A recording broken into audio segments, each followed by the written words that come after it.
Hello, everyone. Thank you for tuning in to learn more about how to create a bullying investigation structure as a school administrator.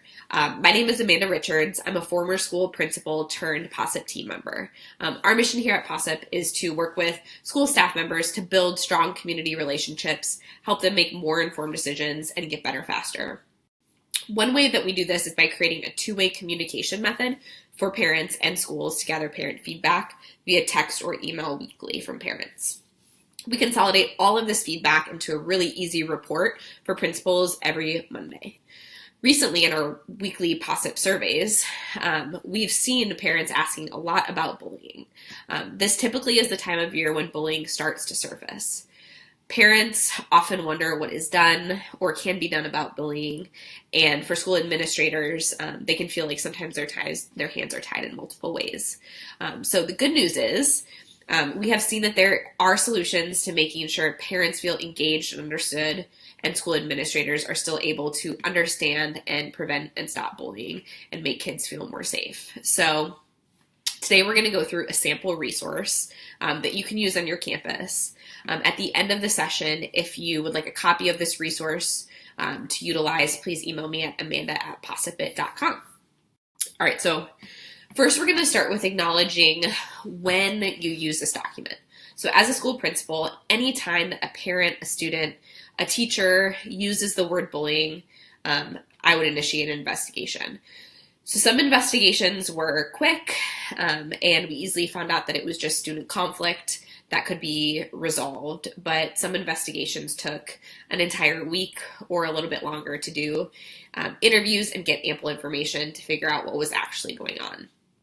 So once you've heard the word bullying, you'll want to start this investigation form and assign either yourself or a fellow administrator to start the investigation. It helps to just follow some kind of process, no matter what your gut or intuition says. It makes things more predictable for you, your staff, parents, and kids. So if you don't end up using this exact investigation form, have some kind of process that you use every single time so that it's really clear for everyone. You'll want to document the date on this report that you received it, and you'll also want to message to parents some kind of deadline for when it's due, so the completion date. We would say 10 days for a district standard, but your organization may be different. But make sure that you tell parents when they will hear back from you. After that, you want to start interviewing students. So this process needs to be kept completely confidential to protect all the students that are involved in the situation. Make sure that the interviews are done in a really emotionally safe environment, and make sure that your students know that you're not going to share the information that they told you or their statement with other students.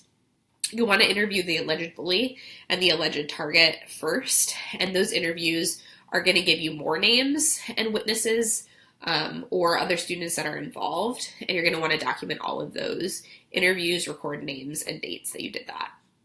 So you'll go back to this page at the end and write an investigation summary, just so that for your records as the principal, you don't have to read through all the statements. You just have the big summary in your documentation to jog your memory if something else comes up similar to this in the future. Once you've completed all of your student, and you may be interviewing teachers too if they have been named as witnesses, it's time to determine if it was or was not bullying. So you have all of your information. Now we have to make a determination. So as an administrator, I really would use the 3 Ps to determine if a situation was bullying. That's pattern, power, and pain. You can see on the investigation form that there's a simple chart to utilize in this decision-making process. Also remember that pain could be physical or emotional pain. At the bottom of the chart, having a place to add evidence to clearly communicate how you determined how it was yes or no is important. So that would be right here. What evidence do you have that it's a pattern? Whatever evidence that you have to shows that there's a power imbalance, and what evidence do you have to show that there was pain?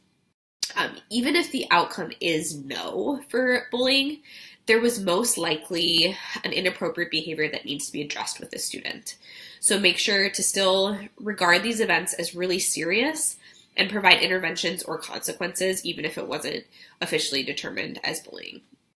So the next step after your conclusion is to make sure that you notify all parents within the school deadline or district deadline, assigning consequences or interventions if necessary. Meeting with all the parents in person is better, definitely, and filling out this investigation form with copies of all of your statements and filing them.